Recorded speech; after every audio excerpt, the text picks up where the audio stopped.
మే 9న కొత్త ప్రభుత్వం ఏర్పాటు చేయనున్నట్టుగా ఇప్పటికి కాస్త సంకేతాలు అందాయి. చాలా క్లారిటీ వచ్చినటువంటి పరిస్థితి. శువేందు అధికారి ఈ రోజు మార్నింగ్ ఢిల్లీలో అమిత్ షా, మోదీ, తర్వాత పార్టీ అధ్యక్షుడు నితిన్ నబీన్ తో భేటీ అయ్యారు.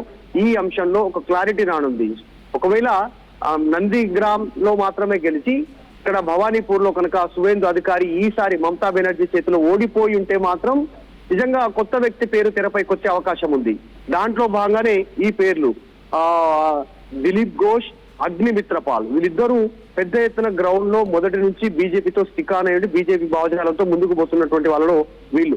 తర్వాత రూపా గంగూలీ, సుకాంత ముజుందార్ వీళ్ళ పేరు, నవీన్ భట్టాచార్య ప్రస్తుతం పశ్చిమ బెంగాల్ బీజేపీ అధ్యక్షుడు, ఆయన పేరు పరిశీలనలో ఉన్నప్పటికీ శువేందు అధికారి మాత్రమే ఫ్రంట్ రో లో ఉన్నారు. ఫస్ట్ నెంబర్ ఫ్రంట్ రో లో ఉన్నటువంటి సిచ్యువేషన్. నిన్న భవానీపూర్ లో గెలుపు కంటే ముందు ఒక క్లారిటీ వచ్చే కంటే ముందు అమిత్ షా 3 సార్లు శువేందు అధికారితో ఫోన్